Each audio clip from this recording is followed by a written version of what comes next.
আসসালামু আলাইকুম প্রিয় দর্শক, অন্য মঞ্চের আলাপচারিতায় আপনাদের সকলকে স্বাগত জানাচ্ছি।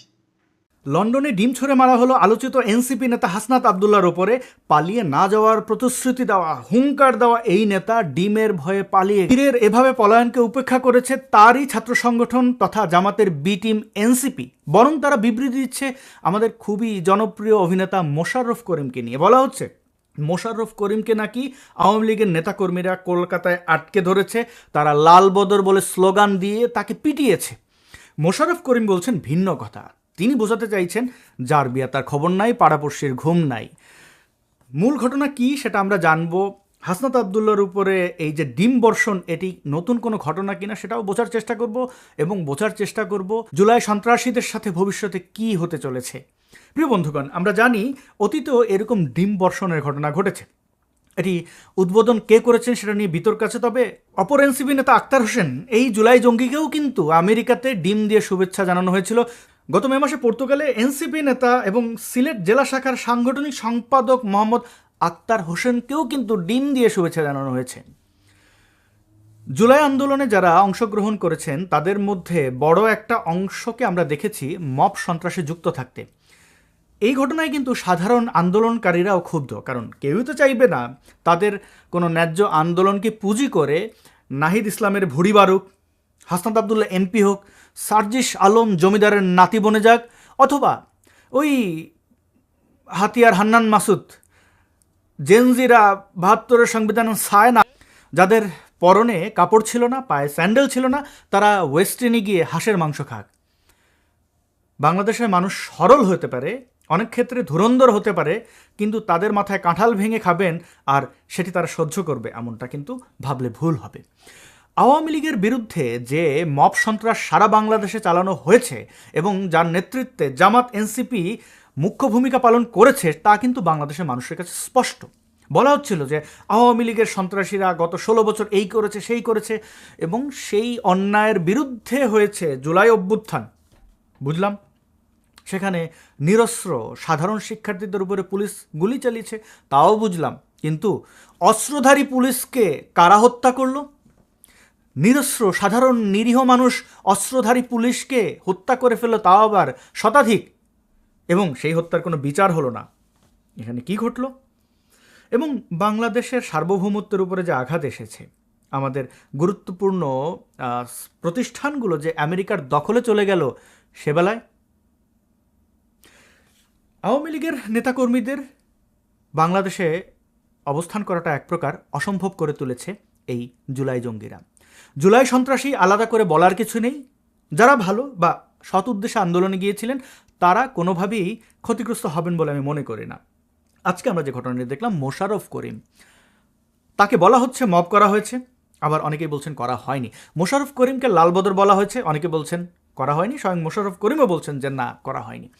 মোশাররফ করিম বাঁধনরা জুলাইয়ের আন্দোলনে অংশগ্রহণ করেছিলেন, আরও অন্যান্য শিল্পীরা অংশগ্রহণ করেছিলেন। তাদের উদ্দেশ্য কি, তাদের অবস্থান, নৈতিক আসলে ভূমিকা কি, সেগুলো সময় বলে দেবে। অভিনয় শিল্পীরা আমাদের দেশের সম্পদ, তারা জাতির বিবেকও বটে, তো তাদের এই ভূমিকাকে আপনি খাটো করে দেখতেই পারেন। আমি দেখতে রাজি নই।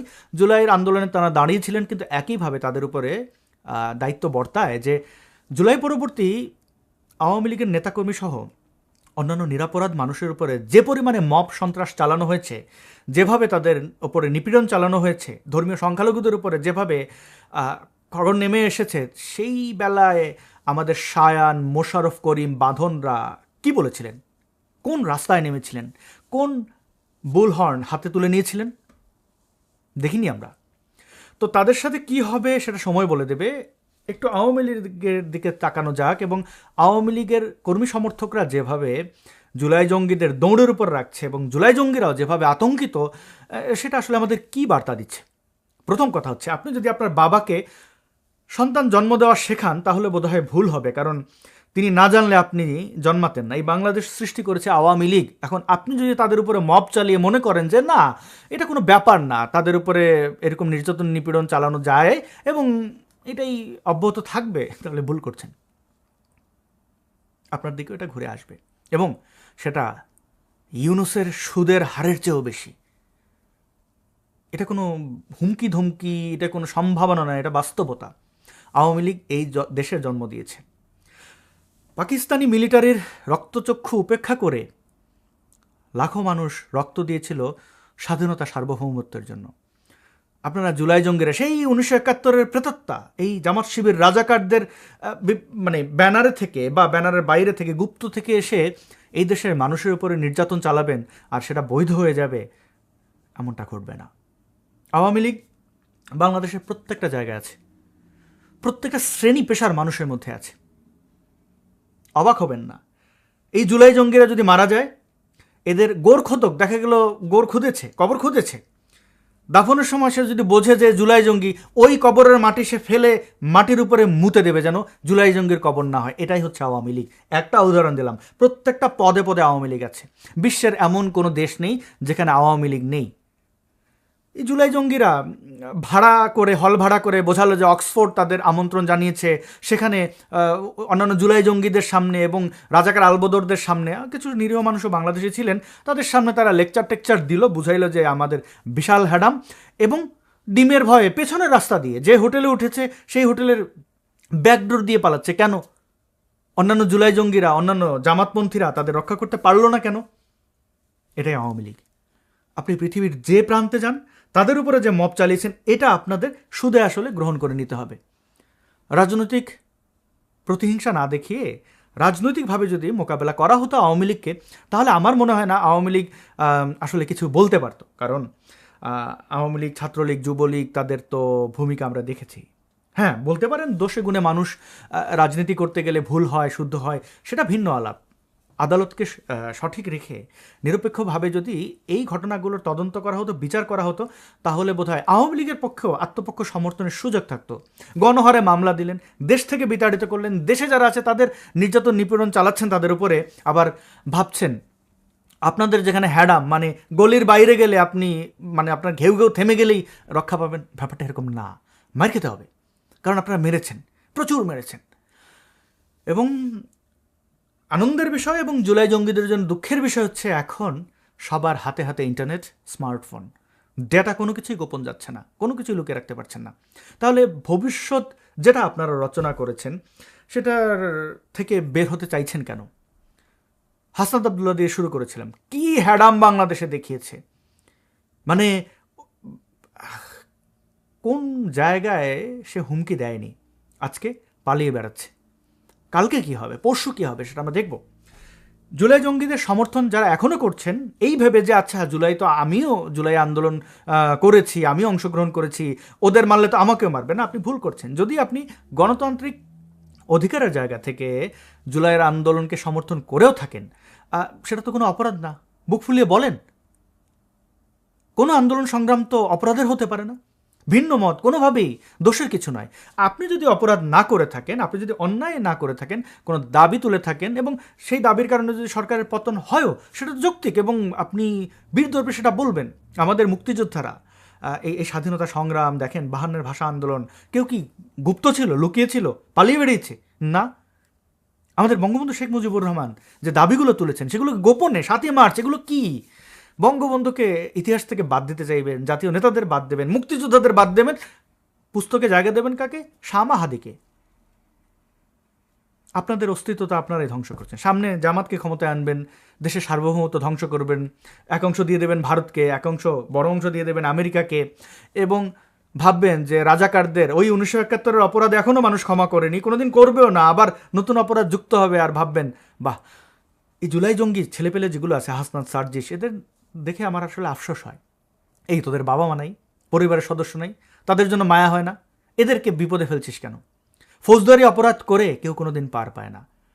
অধিকারের জন্য প্রশ্ন তোলো, কাউকে ক্ষতি করো না, ফৌজদারি অপরাধ করো না, তোমাদের তো কিছু হবেই না, পরিবারের সদস্য কারোর কিছু হবে না। তোমরা মানুষের বাবা মাকে মারবা, হত্যা করবা, ধর্ষণ করবা এবং ভাববা যে খুব নিরাপদ। ক্ষমতা কারোরই চিরস্থায়ী না। অনেক অনেক ধন্যবাদ।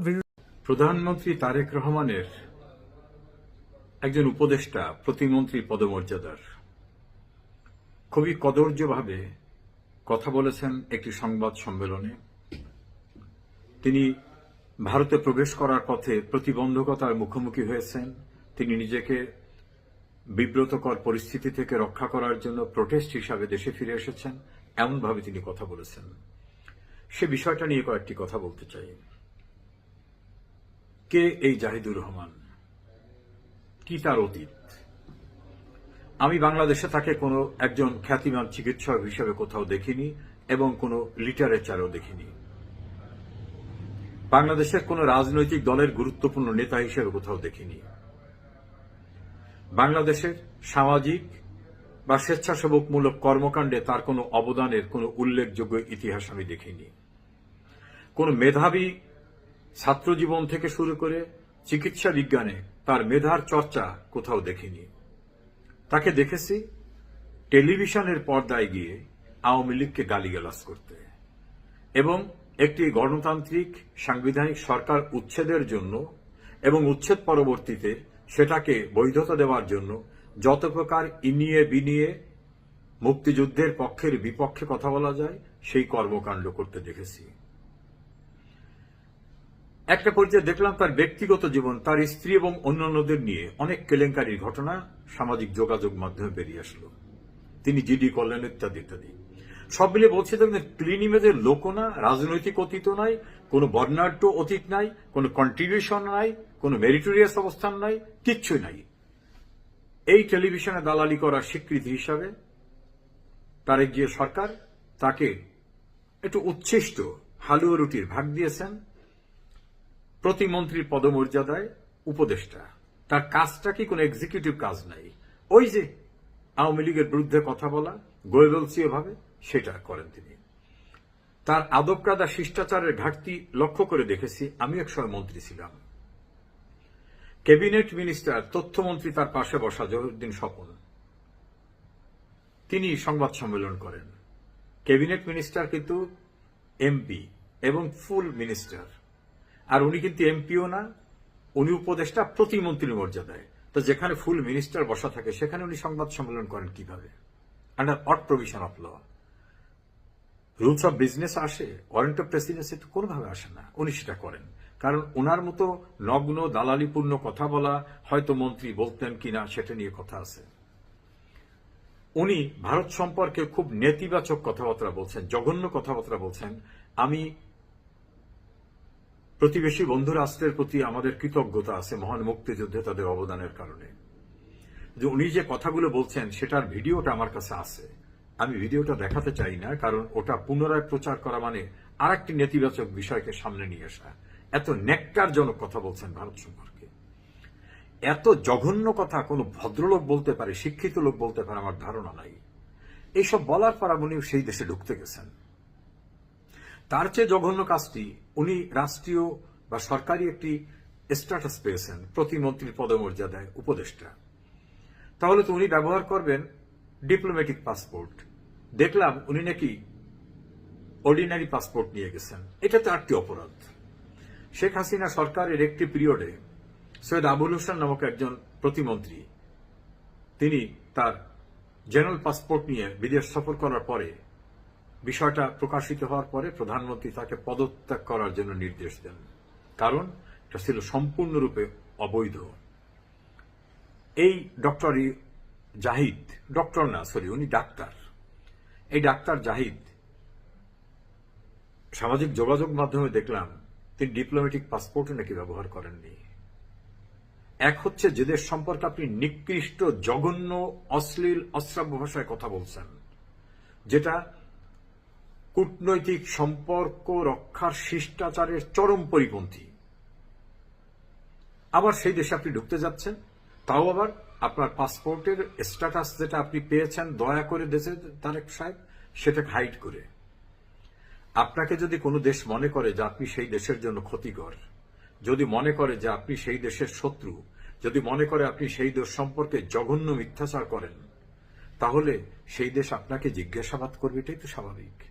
আমার প্রিয় মাতৃভূমি নিয়ে যদি কোনো দেশের কেউ এরকম জঘন্য কথা বলে, তা আমার ইমিগ্রেশন তাকে অবশ্যই জিজ্ঞাসাবাদ করবে যে তুমি এদের সম্পর্কে খুবই নেতিবাচক ধারণা, তুমি এদের সম্পর্কে জঘন্য কথা বলো, কাজে তোমাকে আমার দেশে ঢুকতে গেলে তুমি কে, কোথা থেকে আসছো, তোমার হোয়াটস অ্যাবাউট এগুলো জানতে হবে। এটা খুবই স্বাভাবিক। তবে আমি বিস্মিত যে বর্তমান সরকার তার মতো এত বড় ভারত বিদ্বেষী এবং ভারতের সম্পর্কে জঘন্য কথা বলা, যেটা কূটনৈতিক শিষ্টাচারের চরম পরিপন্থী কথা বলা ব্যক্তিকে কিভাবে ভারত পাঠালেন? নাকি উনি চুরিচামারি করে গিয়েছেন? তবে ওনার সম্পর্কে অনেকের কাছ থেকেই সামাজিক যোগাযোগ মাধ্যমে, বিশেষ করে যারা আওয়ামী বিরোধী, তাদের কাছ থেকে শুনেছি যে ওনাকে খুবই খারাপ শব্দ ব্যবহার করেন তারা। কেউ বলেন কষা জাহাঙ্গীর, কেউ বলে ইত্যাদি ইত্যাদি নানা রকম ভাবে। এই ব্যক্তিটি বাংলাদেশের সঙ্গে প্রতিবেশী রাষ্ট্রের সম্পর্ক ধ্বংস করার এজেন্ট হিসাবে কাজ করছে কিনা কারু, সে বিষয়টি বর্তমান সরকারকে খতিয়ে দেখতে বলবো।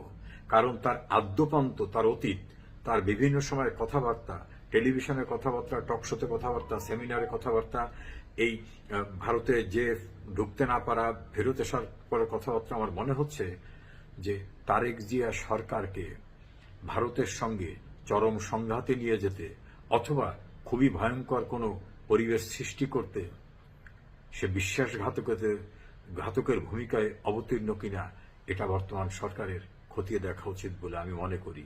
কারণ একটা সরকার ক্ষমতা আসছে, যেভাবেই হোক, বিতর্কিত নির্বাচন হোক, আমরা মনে করি একটা সরকার ক্ষমতায় আছে। এই সরকারে প্রিন্সিপালটা যেটা, তারেক রহমান যে তার বক্তব্যে বলছেন যে সবার সঙ্গে বন্ধুত্ব, সবার আগে বাংলাদেশ, কিন্তু ডাক্তার জাহিদের বক্তব্য সবার সঙ্গে বন্ধুত্ব না, আমার মনে হচ্ছে বাংলাদেশের সঙ্গে অন্য দেশের শত্রুতা তৈরি করার জন্য সে কোনো দায়িত্ব নিয়েছে, এমনটাই মনে হচ্ছে। একটু উপরে নিয়ে যেতে চাই। গুপ্ত বলে তিনি তো তাকে বলেন নাই যে প্রতারক, এটা তো অপরাধ। 420 420। আমি বললাম যে আমি কমরেড সামাদ ভাইয়ের অফিসে যাচ্ছি কমরেড হিসেবে, ধরেন এই কথা বললাম, তাহলে তো আমি বামপন্থী লেখা থাকবে আমার আইডিতে, শেখ ফরিদ এই কমিউনিস্ট পার্টি করে, না হয় বাসদ করে, না হয় জাসদ করে, অথবা বামপন্থী কোনো দলের সনদ থাকবে, অথবা তার দলের একটা কার্ড থাকবে আমার কাছে। কিন্তু আমি গেলাম একটা কাউন্সিলে, গলায় আমার নামে লেখা আছে শেখ ফরিদ কমরেড হিসেবে আসতেছে, একজন বামপন্থী হিসেবে তিনি অমক দলের, তাহলে তো আমার গলায় একটা কিছু ঝোলানো থাকবে, রাইট? সিম্পল একটা কাউন্সিলে। তাহলে একটা দেশের আপনি এত বড় একটা বক্তব্য দিতে যাচ্ছেন, যেখানে বাংলাদেশ সরকার চিঠি দিয়েছে দিল্লি হাই কমিশনকে যে আমার দেশের উপদেষ্টা যাচ্ছে, তাহলে উপদেষ্টা তো নিশ্চয়ই সাধারণ পাসপোর্টে। আচ্ছা, আমার কথা যদি কালকে ধরেন, কালকে আওয়ামী লীগ সরকার ক্ষমতায় আসলো, আমাকে কোনো পদে দিল, সেখানে লেখা থাকলো শেখ ফরিদ এই, তাহলে নিশ্চয়ই আমি লাল পাসপোর্টে যাব। লাল পাসপোর্টে শুধু এমপি এর মন্ত্রী যায় না, লাল পাসপোর্টে আরো যেতে পারে। সরকার চাইলেই যে কোনো সামাদ ভাইকেও কালকে এই সরকার লাল পাসপোর্ট দিতে পারে, তুমি বাংলাদেশের প্রতিনিধিত্ব করো। যেমন আসাদ ওয়াইসি ভারতের একজন এমপি, তিনি কিন্তু মন্ত্রী নন। তিনি যে ভারতের পক্ষে বক্তব্য দিতে গেলেন, তখন কিন্তু তিনি লাল পাসপোর্ট নিয়ে গেছিলেন। বা যে কেউ যখন সরকারের পক্ষে যাবে লাল পাসপোর্ট নিয়ে যাবে, গুরুত্বপূর্ণ বিষয়। তা আমার নাম লেখা থাকলো শেখ ফরিদ, তখন তো আমি লাল পাসপোর্ট নিয়ে আমাকে যেতে হবে। আমি তো জেনারেল পাসপোর্ট নিয়ে গেলে তো আমাকে ওই, আচ্ছা আরো হিসাব দেই, আমি টিকিট কাটলাম ইকোনমি ক্লাসের, আমাকে কি বিজনেস ক্লাসে বসতে দিবে? আপনি বলেন তো, সহজ হিসাব। বিজনেস ক্লাসের টিকিট না থাকলে বিজনেস ক্লাসে বসতে দিবে না। আর ভাই বিজনেস ক্লাসে আমরা ইকোনমি যখন টিকিট কাটি, এয়ারপোর্টে বিভিন্ন ওয়েটিং রুমে বিশাল বিশাল শুয়ে থাকার জায়গা থাকে, আপনারা জানেন। আমরা সেখানে ভয়ে যাই না, কারণ জানি যে ওটা তো বিজনেস ক্লাসের লোকেরা ওখানে বসবে, মানে এয়ারপোর্টের কথাই বলতেছি। আর তো আপনার বিমানের ভিতরে, তাহলে বিমানের টিকিটেই যদি আপনার এত পরিবর্তন হয়ে যায়, এমনকি আপনি ইকোনমি ক্লাসের টিকিট কেটে আপনি ভিআইপি এরিয়া দিয়ে যেতে পারবেন না। তাহলে সেখানে লেখা আছে উনি বাংলাদেশের প্রতিমন্ত্রী, সরকারের উপদেষ্টা, টিকটকার থেকে উপদেষ্টা। মান্না ভাইয়ের পেতিপাটা হয়ে গেছে এখন বিএনপির জাতীয় ভাইয়ার উপদেষ্টা। বাপরে বাপ, মান্না ভাইয়ের দলের সে একটা বড় পদই পায় নাই, নামমাত্র একটা কোন রকম একটা পদ দিয়ে দিছে আর কি, সে হয়ে গেছে একটা দেশের প্রধানমন্ত্রীর উপদেষ্টা। বাপরে বাপ। তো বুট কালায় যদি সন্দেশ হয়, তো ওই সন্দেশ তো ভাই যারা সন্দেশ চিনে তারা তো খাবে না। তার শব্দটা কি দেখেছেন, দেখেন, নেশৌরি। ये नेशौरी है क्या, মানে তারা দেখেই মনে করছে এই লোকটা ড্রাগ এডিক্টেড, যে লোকটা গাঁজা খায়, মদ খায়। এই চেহারা দেখেন না। এমনি কি তারা আমি নাম পেতি পাঠা দিয়েছিলাম? অনেকে আমাকে বলেছে আপনি এইভাবে বডি কি শেমিং করতে পারেন না। ভাই আমি কি এমনি বলেছিলাম? দুষ্ট লোকেরা তো এমনি আমাকে জিন্দাউলি বলে না। এয়ারপোর্টে তারা দেখে কেউ বিশ্বাসই করে না। আরে ভাই মিনিমাম একটা চেহারা লাগবে তো। এই যে আপনি আছেন, আমি আছি, সামাদ ভাই, বিভিন্ন জায়গায় একটা জায়গায় দাঁড় করাই দিলে অন্তত মিথ্যা কথা বললেই মানুষ বিশ্বাস করবে। আমাদের তিনজনকে যদি দাঁড় করা যায়, এই লোক তো মন্ত্রী, এই লোক তো উপদেষ্টা, এই লোক বললে আমাদের তার কাছে মানুষ মিথ্যা হলেও বিশ্বাস করবে। আর জাহিদ পাড়া পেতি পাড়া সত্যি এই দেশের প্রধানমন্ত্রীর উপদেষ্টা, তারা পাত্তাই দিল না ইমিগ্রেশন, কারণ তারা ভাবছে যে এইরকম একটা চেহারার লোক এরকম একটা ওজন আয়তনের লোক, এই লোক উপদেষ্টা হইতে পারে? এরা হাসাহাসি করেছে। কারণ আসলেই তো সে অযোগ্য। আসলেই তো, আরে ভাই আমি যখন হায়দ্রাবাদে থাকতাম, আমারে দেখলে অটোগ্রাফ নিতে আসতো বিমানের ভিতরে মানুষজন। ইমিগ্রেশনে বলতো, "স্যার আপ কব আয়েঙ্গে?" আমি ইকোনমির টিকিট কেটে যেতাম, বলতো, "স্যার ইধার নেই, ভিআইপি সে যাই।" আমি বহুবার ভিআইপি এরিয়াতে চলে গেছি, ভিআইপি লাইন দিয়ে আমি চলে গেছি শুধু চেহারাতে, হায়দ্রাবাদ যখন আমি থাকতাম। ইভেন আমি সিঙ্গাপুরে ভিআইপি ইকোনমির টিকিট কেটে ভিআইপি তে গেছি, আমাদের জিজ্ঞাসা করে নাই। আর জাহিদ পাঠা উপদেষ্টা, তার নামে হাইকোর্টে চিঠি গেছে, তারে দিল্লি এয়ারপোর্টে খাড়া করে রাখলো 2.5 ঘন্টা। এর চেয়ে লজ্জার আর কি আছে? কোনো সন্দেহ নাই যে কোন দেশের প্রতিমন্ত্রীকে যদি কোনো এয়ারপোর্ট তাকে 2.5 ঘন্টা দাঁড় করিয়ে রাখে, এটা কূটনীতির খিলাফ, আমি এটা বিশ্বাস করি।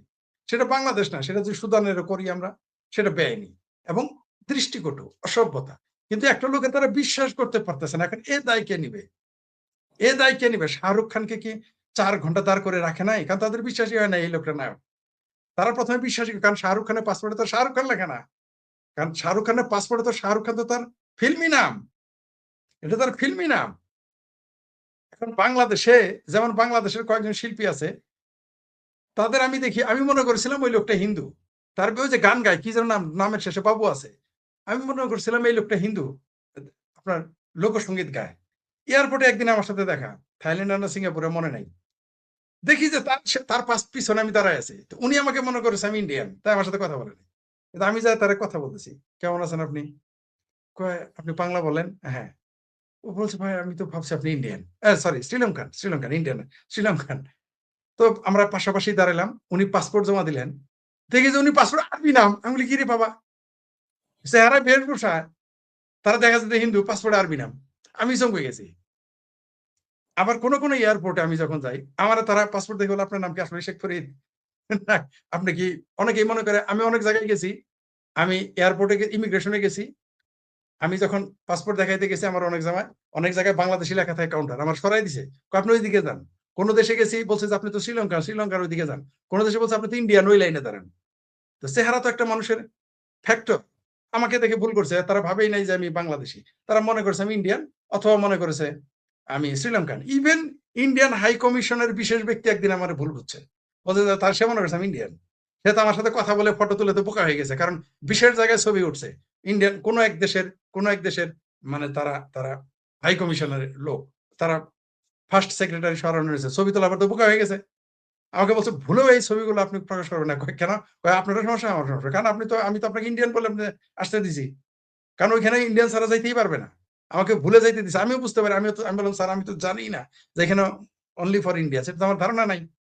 আমি তো জানি না। I am sorry." বলছে, "ঠিক আছে। It's okay. ভুল তো হতেই পারে।" তো মানুষের চেহারা তো একটা ফ্যাক্টর। এটা তো নির্ণয় করে। অবশ্যই সেটা নির্ধারণ করে। যে জাহিদ পাড়াকে দেখে তো আমগরে বাড়ির বোধহয় কি জাহিদ পাড়াকে দেখে যে বড়জোর মনে করবে, যে এটা দোকানের কেরানি। বড়জোর ফ্যাক্টরি না, গার্মেন্টস ফ্যাক্টরি না। আপনি জাহিদের যদি কোনো মুদি দোকানে বসায় দেন, মনে করবো যে একটা কেরানি। এর চেয়ে বেশি কেউ কিছু মনে করবে না। আমি লিখে দিতে পারি আপনাকে। আপনি এখন তো সে মন্ত্রী, তারপরেও পাঠান বাংলাদেশে, আমাকে জামালপুর সরিষাবাড়িতে পাঠান। এরে মনে করবো কেরানি। আর ওই যে সাকি একটা আছে না, জুনায়ের সাকি, বাঁয়ে সিগন্যালদের ডাইনে মোড় নিচে, ওরে দেখলে বড়জোর মনে করবো কোচিং সেন্টারের একজন শিক্ষক। বড়জোর মন্ত্রী, প্রতিমন্ত্রী, এমপি মনে করবে না। দেখেন এই দোষ কার? আপনি যেটা বলেছেন যেটা হলুদ কার্ড কিনা, আমি মনে করি এটা হলুদ কার্ড না, এটা আরো বড় কিছু। আমি মনে করি এটা লাল কার্ড দেখানো হয়েছে। ইমিগ্রেশন এখানে কিন্তু তারা একটা গেম খেলে দিয়েছে। এটাই কিন্তু রাজনীতি। এটাই কিন্তু, আপনার কি মনে আছে যে মইনিউ সরকারের সময়, 9/11-এর সময় বাংলাদেশের সেনাপ্রধান যে নাকি মইনিউ বোধে গিয়েছিলেন ইয়েতে, ভারতে। আপনি কি জানেন সেখানে তারা ঘোড়াদের লাথি খাওয়াই দিছে? সেই ঘোড়াতে উষ্টা খাওয়াই দিছে। বলে তো ট্রেন্ড ঘোড়া। ওই ঘোড়া আপনাকে মানে আমরা বলি সাইড ঘোড়ার লাথি। আপনি লাথি মারবো কেন? সেনাবাহিনীর ঘোড়া কোনোদিন কেউ করে লাথি মারে? তো ট্রেনিং করা, তারা লাথি মারছে, ইশারা দিয়ে দিচ্ছে লাথি মার। মানে এগুলো সাইকোলজিক্যাল আঘাত, সাইকোলজিক্যাল হিট। তো পেতি পাড়াকে তারা কিন্তু ভারত কিন্তু একটা গেম খেলে দিল, নাটক। তারা কিন্তু জানে সেটা উপদেষ্টা। তারা এমনিতেই বসেছিল যে একটা সুতা, মানে ছলের অভাব হয় না। এমনিতেই তারা ছল খুঁজছিল, পেয়ে গেছে তার পাসপোর্ট জেনারেল। কারণ লাল পাসপোর্ট হলে তো টু শব্দটি করতে পারবেন, এটা আপনারা জানেন, আমিও জানি। এই প্রশ্নের অবতারণাই হতো না। বরং তারেক রহমানের উচিত এই জাহিদ পাঠারের কানটা ধরে একটা থাবড়া মারা, যে বেটা তুই ছিলি বুট কালাই বানাইছি তার সন্দেশ, তুই লাল পাসপোর্ট ছাড়া গেলি কেন বদমাইশ, তুই এই পরিস্থিতি ক্রিয়েট করলি কেন? ভারত সেই সুযোগটা পেয়ে গেছে। এই যে দেখেন দীনেশ ত্রিবেদী কি গেমটা খেলে দিল, তিনি বাই রোডে এসেছেন, এটা কিন্তু একটা মেসেজ। তারপর আবার পুরো রাস্তা বাই রোডে এসেছেন, হেলিকপ্টার আসেন নাই। যেখানে বাংলাদেশে কেসকি বান্দির পোলারা, যারা সামাদ ভাইয়ের কেরানি হওয়ার যোগ্য না, যারা সামাদ ভাইয়ের আমাদের কমরেড সামাদ ভাইয়ের ব্যাগ টানার যোগ্য না, তারাও কিন্তু হেলিকপ্টারে করে 48 ঘন্টা 6 বার বদলায়। কিন্তু দীনেশ ত্রিবেদী ক্যাবিনেট মিনিস্টার ছিলেন, এমপি ছিলেন, বড় নেতা ছিলেন, তিনি সাধারণ একটা হাই কমিশন হয়ে বাই রোডে চলে আসলেন। এটা কিন্তু একটা মেসেজ। তেমনি এই যে জাহিদ পাঠাকে যে অপমানটা বেজ্জতি করলো, মূলত আমাদের দেশের অপমান হচ্ছে, কোনো সন্দেহ নেই। কিন্তু আমাদের সমস্যা হলো জাহিদ পাঠারে 100 বার অপমান করুক, আমাদের আপত্তি নাই, এরকম ছাত্রদের অপমান করলেই কি না করলে। কিন্তু সমস্যা হয়ে গেছে কি, সে তো আমাদের দেশের একটা পদ ক্যারি করতেছে, এটা হলো সমস্যা। যেমন ডক্টর ইউনূস, এই বদমাইশটার আমরা যতই গালি দেই, কিন্তু সে তো আমার দেশের প্রতিনিধি, সে যখন কাম করে ওই দায়ভারটা আমাদের উপরে। মির্জা ফখরুল সাহেবের সাথে যখন ভাবির পোলাদের, এই যে মির্জা ফখরুল সাহেবের রাজনীতি তারা পছন্দ করি না, তারও আমি ব্যক্তিগত পছন্দ করি না। মির্জা ফখরুলের সাথে যখন ওই যে কি যেন নাম, আমার ভুলে গেছি ভাবির পোলার নাম, হ্যাঁ হ্যাঁ আক্তার আক্তার, ইয়েস আক্তার, আক্তারকে সাথে দিল, এই যে ভাবির পোলা, ওর সাথে তো আমি যাবো না।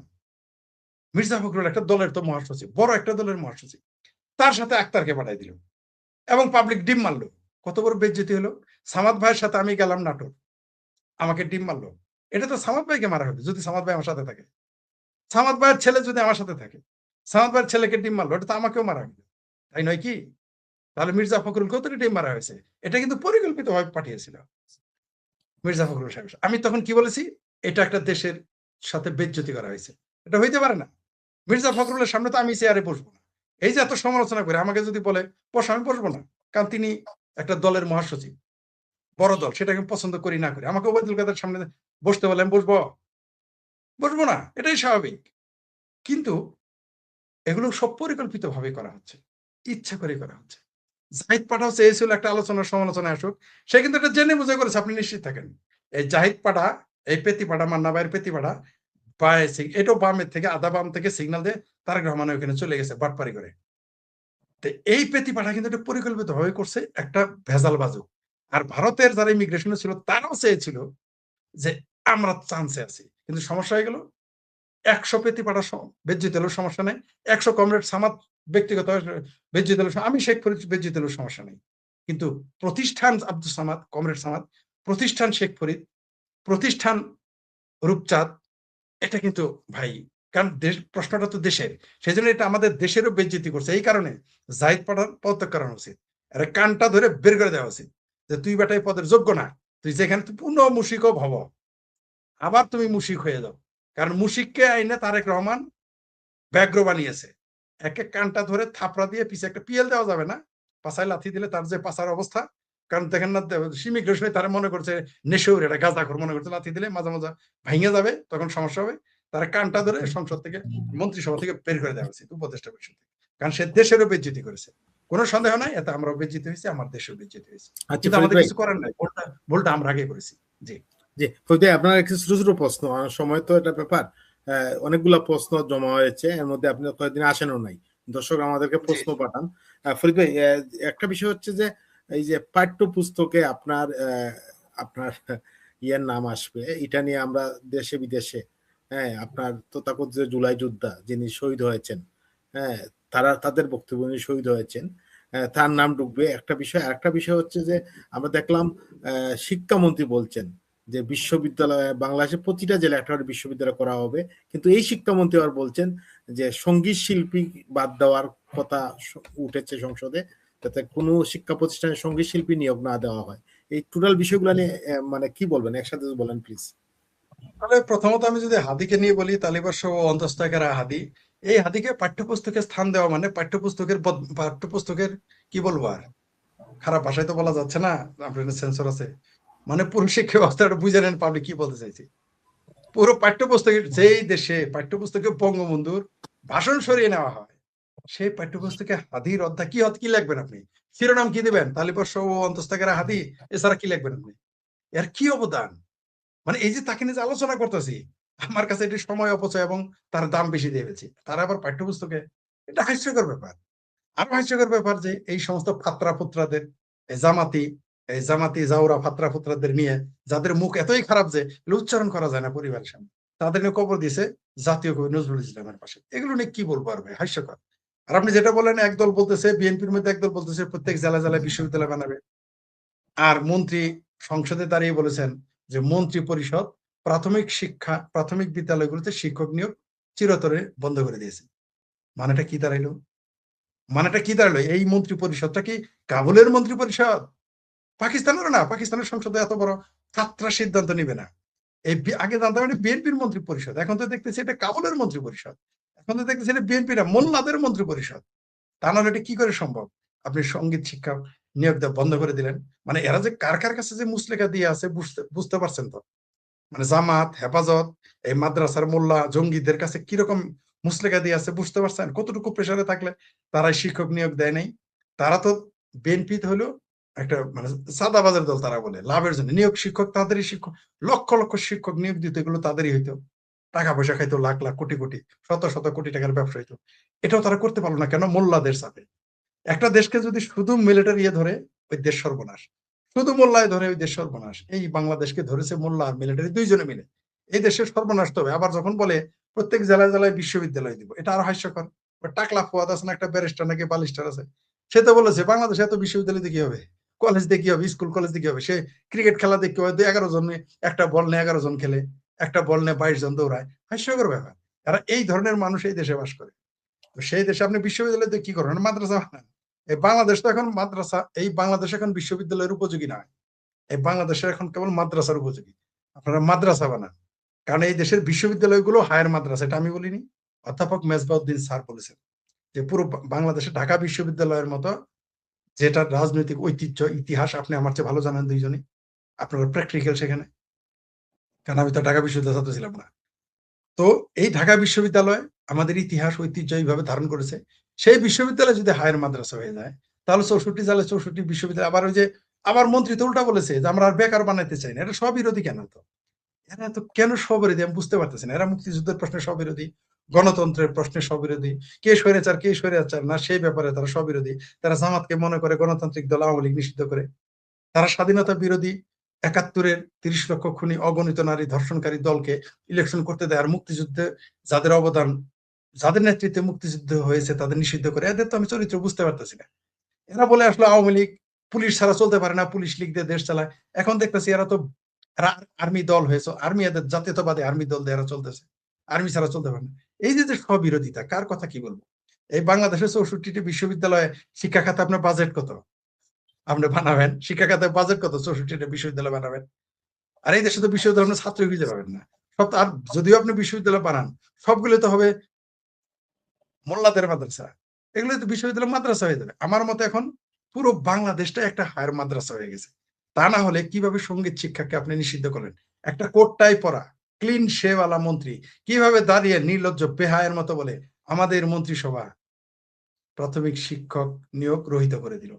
এর চাইতে হাস্যকর, এর চাইতে বিপজ্জনক মেসেজ একটা দেশের জন্য কি হতে পারে, যেটা পাকিস্তানেও বলতে পারে নাই। সৌদি আরবে 10,000 গানের শিক্ষক নিয়োগ দিয়েছে। সৌদি আরবে সিনেমা বানালে 60% ভর্তুকি দেয়। বাংলাদেশের সিনেমা হল বন্ধ, সঙ্গীত শিক্ষক নিয়োগ দিবে না, সেটা সংসদে বেহায়া মন্ত্রী বলে। তা কোন মন্ত্রী যে কোটটাই পরা, যে ক্লিন শেপ, আধুনিক শিক্ষা শিক্ষিত। এটা মোল্লা যদি বলতো, এটা যদি জামাতের সংসদ হইতো, এটা যদি মোল্লাতন্ত্রের সংসদ হইতো, তাহলে মেনে নিতাম যে হ্যাঁ এটা তো হবেই, স্বাভাবিক। কিন্তু বিএনপির মতো সংসদ, বিএনপি তাদের দাবি এটা বিএনপির সংসদ, যদি এটাকে আমি মুসলেখা সংসদ বলি। এই জন্য আমি বলি যে বাংলাদেশ এই মুহূর্তে কোন সব জায়গায় পৃথিবীতে থাকে সরকারি দল, বিরোধী দল, স্বতন্ত্র প্রার্থী। বাংলাদেশ একমাত্র দেশ যেখানে সরকারি দল, সরকারের বিরোধী দল, সরকারের স্বতন্ত্র দল এই সংসদে রয়েছে। অদ্ভুত, মানে বিচিত্র। আপনি কোনোভাবে রাজনীতিতে, অর্থনীতিতে এই দেশের সঙ্গে মিলাইতে পারবেন না। তো এগুলো আমাদের স্ববিরোধিতা, দেশটা কাবুলের দিকে যাচ্ছে। মানে মোল্লা আর মিলিটারি, মিলিটারি আর মোল্লায় স্বাধীন বাংলাটাকে নিল গোল্লায়, এদিকে যাচ্ছে বলে আমি মনে করি। ধন্যবাদ। তারেক রহমানের নেতৃত্বে বিএনপি ক্ষমতা এসেছে পাক্কা 4 মাস হলো। পুলিশের পরিসংখ্যান বলছে এই 4 মাসে প্রতিদিন গড়ে 10টিরও বেশি খুনের ঘটনা ঘটেছে। দিনে দুপুরে প্রকাশ্যে অস্ত্র নিয়ে এসে একের পর এক খুন করার ঘটনা ঘটলেও সন্ত্রাসীরা থেকে যাচ্ছে ধরাছোঁয়ার বাইরে। শুধু রাস্তাঘাটই নয়, সন্ত্রাসীরা মসজিদের ভেতরে ঢুকেও গুলি চালাচ্ছে, যেটি অতীতে দেখা যায়নি। আর ছিনতাইয়ের ঘটনা এত বেশি ঘটছে যে খোদ পুলিশই তার হিসেব রাখতে পারছে না। চলন্ত মোটরসাইকেল কিংবা রিকশায় হামলা চালিয়ে বেপরোয়াভাবে ছিনতাইয়ের ঘটনা ঘটছে। পুলিশও এসব হামলা থেকে রেহাই পাচ্ছে না। বিএনপি আমলের 120 দিনের আইন শৃঙ্খলার করুণ চিত্র মব সন্ত্রাসের স্বর্ণযুগ বলে খ্যাত ইউনূসের আমলকেও ছাড়িয়ে যাচ্ছে। বিশেষজ্ঞদের অনেকের কাছে বিএনপি সেই 2001 সালের আমলের চিত্রটা ফিরে আসছে, কারণ ওই সময় সন্ত্রাসের কারণে তটস্থ ছিলেন বিএনপির ওয়ার্ড কমিশনাররাই, আর এখন খুন হচ্ছে বিএনপি নেতারাই। প্রশ্ন হলো, দেশের আইন শৃঙ্খলা পরিস্থিতির এই ভয়াবহ চিত্র কেন, যেখানে সাধারণ মানুষ তো আছি, দলটির নেতা থেকে পুলিশও নিরাপদ নয়। আবার বিএনপির চৌকস নেতাকে স্বরাষ্ট্র মন্ত্রণালয়ের দায়িত্ব দেওয়া হলেও পরিস্থিতি এতটা নাজুক হচ্ছে কেন? 24 5ই আগস্ট বাংলাদেশের ক্ষমতার পালা বদলের পর ইউনূসের আমলের সবচেয়ে ভয়াবহ আতঙ্কের নাম ছিল মব সন্ত্রাস আর আইন শৃঙ্খলার পরিস্থিতি। ইউনূসের 1.5 বছরের সংবাদ মাধ্যমের নিয়মিত হেডলাইন ছিল অন্তর্বর্তী সরকারের সময় উদ্বেগজনক হারে বাড়ছে খুন কিংবা আইন শৃঙ্খলা পরিস্থিতির অবনতি। উদ্বেগ আতঙ্ক বেড়েছে অথবা নিরাপত্তা নেই কোথাও। ইউনূসের আমলে প্রথম 10 মাসে 3,500-এর বেশি খুন হয়েছিল। ত্রয়োদশ জাতীয় সংসদ নির্বাচনের পর বাংলাদেশের মানুষ আশা করেছিল ইউনূস আমলের সেই দুঃসময় শেষ হবে। বিশেষ করে অন্তর্বর্তী সরকারের সময়ের চেয়ে আইন শৃঙ্খলা পরিস্থিতি ভালো অবস্থায় ফিরবে এমন আশা ছিল দেশের মানুষের। কিন্তু বিএনপি ক্ষমতায় এসে একদিকে অনেক পুলিশের চাকরি খেয়েছে, আর একদিকে ব্যাপক রদবদল করেছে। তবে বর্তমান সরকারের গত 4 মাসে দেশের আইন শৃঙ্খলার তেমন উন্নতি হয়নি, বরং অনেক ক্ষেত্রে অবনতি হয়েছে। পুলিশ সদর দপ্তরের তথ্য অনুযায়ী গত 3 মাসে সারা দেশে 915টি হত্যাকাণ্ডের মামলা নথিভুক্ত হয়েছে, অর্থাৎ গড়ে প্রতিদিন 10টিরও বেশি খুনের ঘটনা ঘটেছে। এই 915টি হত্যাকাণ্ডের মধ্যে বিএনপি ক্ষমতা গ্রহণের ঠিক পরপরই অর্থাৎ মার্চ মাসে 317টি, এপ্রিলে 288টি ও মে মাসে 310টি মামলা দায়ের হয়েছে। এবার দেখা যাক ইউনূসের আমলে মানে গত বছরের এমন সময় খুন খারাপের চিত্র কেমন ছিল। 2025 সালের এই সময় 3 মাসে 993টি মামলা হয়েছিল। এর মধ্যে সর্বোচ্চ ছিল গত বছরের মে মাসে, ওই মাসে 341টি খুনের মামলা রেকর্ড করা হয়েছিল। এবার দেখা যাক আওয়ামী লীগ আমলে মানে 2024 সালে একই সময়ের চিত্র কেমন ছিল। 2024 সালের একই সময় হত্যাকাণ্ডের কারণে দায়ের হওয়া মামলার সংখ্যা ছিল 794টি, মানে প্রায় 150 থেকে 200টি কম ছিল। পুলিশ সদর দপ্তরের তথ্য বলছে আওয়ামী লীগ আমলের তুলনায় 2026 সালের প্রথম 3 মাসে দেশে হত্যাকাণ্ড বেড়েছে 14%। ডেইলি স্টার এক প্রতিবেদনে বলা হয়েছে চলতি বছর এই 3 মাসে সবচেয়ে বেশি 260টি খুনের ঘটনা ঘটেছে ঢাকা রেঞ্জে। এরপর চট্টগ্রামে 186টি, রাজশাহীতে 106টি, খুলনায় 84টি মামলা হয়েছে। মেট্রোপলিটন এলাকাগুলোর মধ্যে বরাবরের মতোই শীর্ষে ঢাকা, যেখানে 57টি হত্যাকাণ্ডের ঘটনা ঘটেছে। গত 7 জুন টিআইবি তাদের এক রিপোর্টে বলেছে সরকার গঠনের প্রথম 100 দিনে দেশে খুন, ডাকাতি, ছিনতাই ও অপহরণের মতো অপরাধের ঘটনা বেড়েছে। সংস্থাটির পর্যবেক্ষণ অনুযায়ী গত মার্চ ও এপ্রিল 2 মাসে দেশে 605টি খুন, 196টি অপহরণ, 294টি ছিনতাই এবং 90টি ডাকাতির ঘটনা ঘটেছে। বিশ্লেষকরা মনে করেন পরিসংখ্যানে ঠিক বোঝা যাবে না দেশের আইন শৃঙ্খলা পরিস্থিতি কতটা খারাপ হয়েছে। গত কয়েক মাসে এমন কিছু ভয়াবহ ঘটনা একের পর এক ঘটেছে যেগুলোর কারণে আতঙ্ক বাড়ছে আরো বেশি। বাংলাদেশের আইন শৃঙ্খলা পরিস্থিতির চিত্র কতটা খারাপ তা বোঝার জন্য 16 জুন একদিনের চিত্রই যথেষ্ট মনে হতে পারে। 16 জুন বেলা 11টার দিকে রাজধানীর শেখের থেকে 7 নম্বর সড়কের মাথায় এক বিকাশ এজেন্টকে কুপিয়ে 3.5 লাখ টাকা লুট করে ছিনতাইকারীরা। বিকালে তাদের ধরতে অভিযানের নামে পুলিশ। এই ঘটনার সংবাদ মাধ্যমের শিরোনাম হয় সকালে কুপিয়ে ছিনতাই, বিকালে অভিযানে যাওয়া পুলিশকে কুপিয়ে জখম। অর্থাৎ অভিযানের সময় পুলিশের 2 কর্মকর্তাকে কুপিয়ে আহত করেছে ছিনতাইকারীরা। এই সময় পুলিশের গুলিতে আহত হন সন্দেহভাজন 2 ব্যক্তি। একই দিন লালমনিরহাটের আদিতমারিতে 7 বছরের এক শিশু নিখোঁজের একদিন পর মাটি চাপা দেওয়া অবস্থায় বস্তাবন্দি লাশ উদ্ধার করে পুলিশ। এই ঘটনায় অভিযুক্ত সন্দেহে একজনের বাড়িতে হামলা ও ভাঙচুরের পর আগুন দেওয়া হয়। খবর পেয়ে পুলিশ ঘটনাস্থলে গেলে জেলা প্রশাসক, এসপি ও পুলিশের গাড়ি ভাঙচুর করেছে স্থানীয় লোকজন। এ সময় 18 জন পুলিশ আহত হয়েছেন। পরিস্থিতি নিয়ন্ত্রণে বিজিবি মোতায়েন করা হয়েছে। দর্শক, প্রকাশ্য দিবালোকে খুন, ছিনতাই আর পুলিশের উপর হামলা ভয়াবহ রকমে বেড়েছে। 13 জুন চট্টগ্রামের রাউজান উপজেলার জনাকীর্ণ বাজারে যুবদল নেতা মাসুদুল হক চৌধুরীকে প্রকাশ্য দিবালোকে গুলি করে হত্যা করা হয়। সিসিটিভি ফুটেজে দেখা যায় একটি অটোরিকশায় করে 5 থেকে 7 জন সশস্ত্র ব্যক্তি এসে খুব কাছ থেকে তাকে লক্ষ্য করে গুলি চালায় এবং ফাঁকা গুলি ছুটতে ছুটতে পালিয়ে যায়। স্থানীয়রা এখন রাউজানকে সন্ত্রাসের জনপদ হিসেবে আখ্যায়িত করেছেন। 24-এর 5ই আগস্টের পর থেকে কেবল রাউজানে অন্তত 25 জন নিহত হয়েছেন। এর মধ্যে 18টি মৃত্যুই রাজনৈতিক বিরোধের কারণে। একই সময় শতাধিক গোলাগুলি ও সংঘর্ষের ঘটনায় গুলিবিদ্ধ সহ 350 জনের বেশি মানুষ আহত হয়েছেন। স্থানীয় সূত্রের দাবি, নিহতদের অধিকাংশই বিএনপি নেতাকর্মী। এর একদিন আগে শুক্রবার খুলনায় এক বিএনপি কর্মীকে গুলি করে হত্যা করা হয়। আর 14 জন রোববার খুলনায় যা ঘটেছে সেটি সন্ত্রাসের সব অতীত রেকর্ডকে ছাড়িয়ে গেছে। খুলনা শহরের দৌলতপুরে ফজরের নামাজের সময় মসজিদের ভেতরে সন্ত্রাসীরা গুলি চালালে 2 মুসল্লি আহত হন। একই দিন ঢাকার পশ্চিম রামপুরের শিশু সন্ত্রাসী ইয়াসিন খান ওরফে কাল্লা পলাশ কারাগার থেকে মুক্তি পাওয়ার মাত্র 1 মাসের মাথায় গুলিবিদ্ধ হয়ে গুরুতর আহত হন। খুনের মতোই আর এক আতঙ্কের নাম ছিনতাই। আগে ছিনতাই ছিল রাজধানী ঢাকার আতঙ্ক, এখন তা জেলা শহরগুলোতেও আতঙ্কে পরিণত হয়েছে। ভোর কিংবা রাত শুধু নয়, প্রকাশ্য দিবালোকে ছিনতাইয়ের জন্য ভয়ঙ্কর হয়ে উঠছে। ব্যাংকপাড়া কিংবা বাসারগুলি, মার্কেট কিংবা বিনোদন কেন্দ্র, সব জায়গায় সুযোগ পেলেই ছিনিয়ে নেওয়া হচ্ছে সর্বস্ব। কেউ বাহাদিরে গুলি করতেও দ্বিধা করছে না ছিনতাইকারীরা। এতে রাস্তায় বেরোলেই ছিনতাইয়ের এক অজানা আতঙ্কে পথ চলতে হচ্ছে মহানগরের মানুষকে। সামাজিক মাধ্যমে প্রায় ভাইরাল হচ্ছে ছিনতাইয়ের ভয়াবহ সিসি ক্যামেরা ফুটেজ। 16 জুন রাজধানীর আদাবরে বিকাশ এজেন্টকে কুপিয়ে 3 লাখ টাকা ছিনিয়ে নিয়ে গেছে। 15 জুন দিবাগত রাতে রাজধানীর পল্লবীর পলাশনগর এলাকায় ছিনতাইকারীরা এক ব্যক্তিকে কুপিয়ে নগদ টাকা ও মোবাইল নিয়ে যায়। একই দিন রংপুর, রাজশাহী সহ দেশের অনেক জায়গায় ছিনতাই ঘটনা ঘটেছে। 14 জুন ফরিদপুরের বিক্রয় প্রতিনিধিকে কুপিয়ে 3 লাখ টাকা ছিনতাই করে নিয়ে গেছে। 7 জুন মতিঝিলের শাপলা চত্বরে প্রকাশ্য দিবালোকে গুলি করে এক ব্যবসায়ীর টাকা ও ডলার ছিনিয়ে নিয়েছিল সন্ত্রাসীরা। একই দিন ভোরে দিনাজপুরের পার্বতীপুর থেকে নিজের বাড়ি থেকে একটি বিয়ের অনুষ্ঠান শেষে ঢাকায় ফিরছিলেন সোহেল ইসলাম। সোহরাওয়ার্দী মেডিকেল কলেজ হাসপাতালের গেট পার হয়ে ছিনতাইকারীর আক্রমণের শিকার হওয়ার 4 দিন পর মারা যান তিনি। গত 30 মে পরিবারের সঙ্গে ঈদ উল আজহার ছুটি কাটিয়ে ঢাকায় ফিরে বাসার ফটকের সামনে ছিনতাইয়ের শিকার হন 2 নারী। 11 জুন ভাইরাল হওয়া এক ছিনতাইয়ের ভিডিও ছাড়িয়ে গেছে অতীতের সব রেকর্ড। ওই ভিডিওতে দেখা যায় চলন্ত মোটরসাইকেল আরোহীকে ছিনতাইকারীরা ইট ছুঁড়ে মারে।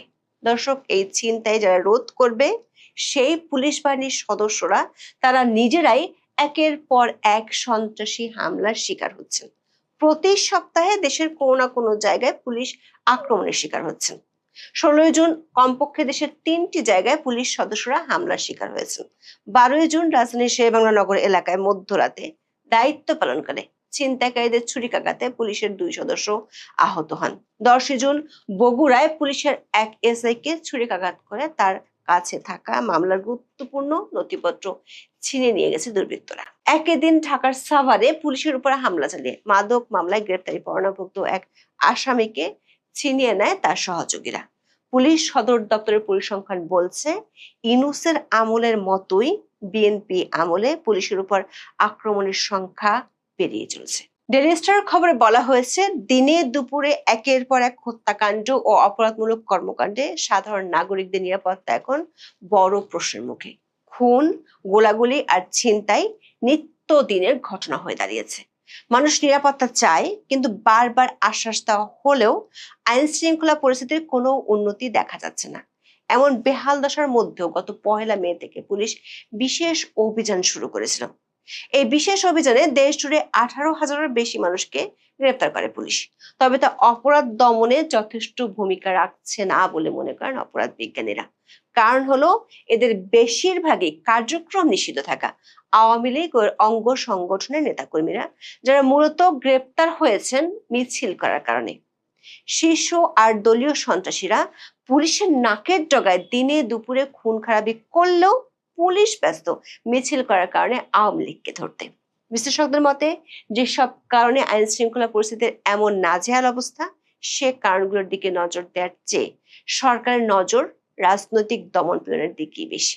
বিশেষজ্ঞদের মতে অবৈধ আগ্নেয়াস্ত্রের বিস্তার, আইন প্রয়োগকারী সংস্থার দুর্বলতা এবং 2024 সালের রাজনৈতিক পট পরিবর্তনের পর শীর্ষ অপরাধীদের মুক্তি ও দেশে ফিরে আসা সন্ত্রাস বাড়ার মূল কারণ। ক্ষমতার লড়াইয়ে অপরাধী গোষ্ঠীগুলোকে ব্যবহার করা হচ্ছে, যার ফলে দেশ জুড়ে সুনির্দিষ্ট লক্ষ্যবস্তুতে হামলা ও হত্যাকাণ্ড ঘটছে। ডেইলি স্টারের খবরে বলা হয়েছে, রাজনৈতিক কোন্দল, আন্ডারওয়ার্ল্ডের আধিপত্য বিস্তারের লড়াই ও সশস্ত্র গোষ্ঠীগুলোর সংঘর্ষে দেশ জুড়ে খুন, টার্গেট কিলিং ও বন্দুক হামলার ঘটনা উদ্বেগজনক হারে বেড়েছে। এতে আইন শৃঙ্খলা পরিস্থিতি নিয়ে নতুন করে শঙ্কা তৈরি হয়েছে। থানা থেকে লুট হওয়া 1000-এর বেশি অস্ত্র এখনো উদ্ধার করা যায়নি। এছাড়া 5ই আগস্টের পর মুক্তি পাওয়া অনেক অপরাধী রাজনৈতিক ছত্রছায়া থেকে এসব অস্ত্র ব্যবহার করে অপরাধ ঘটিয়ে যাচ্ছে। পুলিশের বড় কর্তারা বলছেন, 24 আগস্টের রাজনৈতিক পট পরিবর্তনের পর বেশ কয়েকজন কুখ্যাত গ্যাং লিডার ও দণ্ডপ্রাপ্ত অপরাধী কারাগার থেকে জামিনে বা বিদেশ থেকে দেশে ফিরে আসায় সহিংসতা নতুন মাত্রা পেয়েছে। দেখা যাচ্ছে নিজেদের প্রভাব বিস্তারের কারণে বিএনপির নেতাকর্মীরা দিনে দুপুরে খুন হচ্ছেন। চট্টগ্রামের রাউজান আর খুলনা এক্ষেত্রে বড় উদাহরণ। সাবেক পুলিশ কর্মকর্তারা মনে করেন, বিএনপি 2001 সালে ক্ষমতায় আসার পর একই ধরনের পরিস্থিতি তৈরি হয়েছিল। তখন সন্ত্রাস এতটাই বেড়েছিল, বিএনপির ওয়ার্ড কমিশনাররা সাক্ষাৎ জমদূতকে দেখতে পেতেন। 2002 সালের অক্টোবরের শুরুতে 3 দিনে 32 জন ওয়ার্ড কমিশনার আগ্নেয়াস্ত্রের লাইসেন্সের জন্য আবেদন করেছিলেন। বিএনপি সরকার তখন গানম্যানও দিয়েছিল, তাতেও সন্ত্রাস না কমায় বাধ্য হয়ে ওই বছরের 17 অক্টোবর সেনাবাহিনীর নেতৃত্বে অপারেশন ক্লিন হার্ট শুরু করেছিল, যেটি পরে ব্যাপকভাবে সমালোচিত হয়েছিল। পুলিশের একটি সূত্র বলছে, 2001 সালে বিএনপি আমলের চিহ্নিত শীর্ষ সন্ত্রাসীরা এতদিন জেলে ছিল অথবা বিদেশে পালিয়েছিল, কিন্তু 24-এর 5ই আগস্টের পর তারা ব্যাপক প্রতাপ নিয়ে ফিরে এসেছে। মুক্ত বা ফিরে আসার শীর্ষ অপরাধীদের মধ্যে অন্যতম হলো কিলার আব্বাস, সুইডেন আসলাম, পিচ্চি হেলাল, ইমন, টিটন, ফ্রিডম রাসু, মোল্লা মাসুদ ও টোকাই সাগর। এরা সবাই বিএনপির 2001 সালের শাসনামলের টার্চ ছিল। এখন তারা আবার ফিরে এসেছে। বিএনপি একটি সূত্র বলছে, 2002 সালের অপারেশন ক্লিন হার্টের মতো একটি অভিযান চালানো নিয়ে সরকারের অভ্যন্তরে কথাবার্তা হয়েছিল, কিন্তু পরে এ নিয়ে সিদ্ধান্ত হয়নি। পুলিশের একটি সূত্র বলছে, জুলাই আন্দোলনের সংগঠিত পুলিশ হত্যার বিচার না হওয়া, পুলিশের মধ্যে বিএনপি করণের কারণে পুলিশ এখন গা বাঁচিয়ে দায়িত্ব পালন করছে। এমন কিছু পুলিশ সদস্যকে জেলার এসপি করা হয়েছে যাদের আগে কমান্ডিং এর অভিজ্ঞতা নেই বললেই চলে। আবার বিএনপির অভ্যন্তরীণ কোন্দলে যেসব খুন হচ্ছে সেগুলোর পেছনে দায়ীদেরকে উপর মহলের চাপে পুলিশ গ্রেপ্তার করতে পারছে না। এমন পরিস্থিতিতে পুলিশের উপর আক্রমণ যে হারে বাড়ছে, তাতে পুলিশ নিজেকে আরো গুটিয়ে নেওয়ার আশঙ্কাই করছেন ঊর্ধ্বতন কর্মকর্তারা। এখন এই পর্যন্ত। সবাই ভালো থাকুন, সুস্থ থাকুন, নিরাপদে থাকুন। দেখা হবে আগামী পর্বে।